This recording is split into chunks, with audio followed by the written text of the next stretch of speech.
We should use the term Kemet rather than the term Egypt, because that is the name that the Kemetic people used to refer to themselves.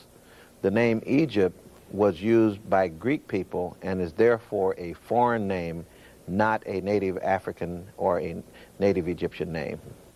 Listervelt Middleton, one of the leading educational television producers on African history. Why is ancient Kemet so important to the world and to black people, African people in particular? Ancient Kemet is important because it's humankind's oldest civilization. It's the development of the best effort of a group of people to organize themselves. And for Africa, that's especially important since African people have been so defamed, even to the extent that some have said that African people had no civilization. In fact, African people developed the first civilization, which was Kemet. It is as important to African people as Greece is to European people. What did these Africans develop in the way of science? Well, of course, in the development of civilization, we would refer to Kemet as a high technical civilization. The sciences, as we know them, were well advanced in Kemet. Thousands of years before they had that kind of development before. The art of writing, astronomy, music, any area that we now consider to be an important academic area already had its beginning in Kemet, and it was very well developed. Now, you know, a lot of African Americans watching this will say now, what do the descendants of African slaves in the United States have to do with these ancient Africans in Kemet or Egypt? Well, it's important for any group of people to have a sense of, or to have the ability to answer three questions about themselves. And these questions are Booker T. Washington Coleman, a Washington, D.C. historian's questions that he uses in organizing his educational experiences for children. He says every human being ought to be able to answer the question, who am I? Where in the world am I? How in the world did I get here?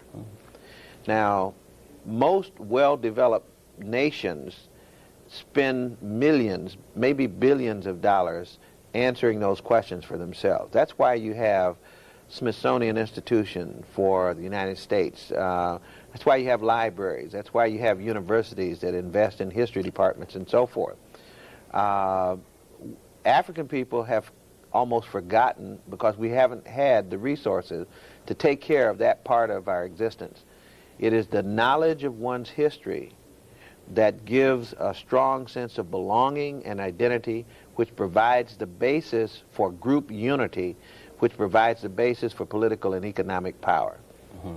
What is the connection, the genetic connection, the cultural connection between the Africans who are now in the United States and those of ancient Kemet or Egypt? Well, it's fairly clear that the pattern of movement of people on the African continent, and it moves from... we'll go to the map.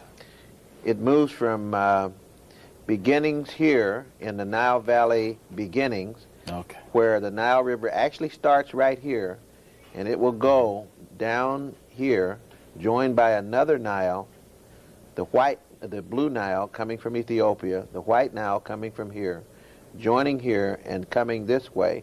So the migration pattern of human beings was down this river into Egypt, and then there were migration patterns over into West Africa many times, and some of the time the migration actually went from Egypt across the top of the Sahara and into these parts. And we believe there are people here now who are quite similar, and probably, as was said in the book by Felix Du Bois, Timbuktu the Mysterious, they're probably both the cultural and the genetic descendants of the people of Egypt, and they're the Dogon people here in Mali. Let me ask you to go over that again, just to make sure that right. that we get all of okay, it.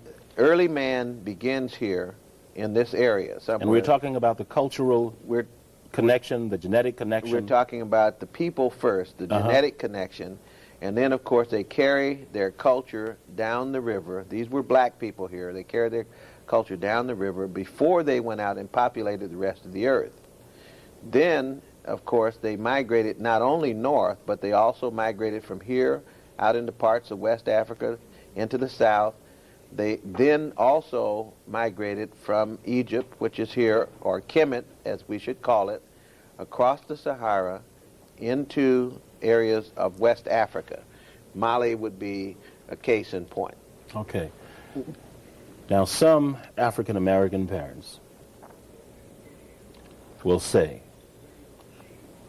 our children are maiming each other. Our children are on drugs.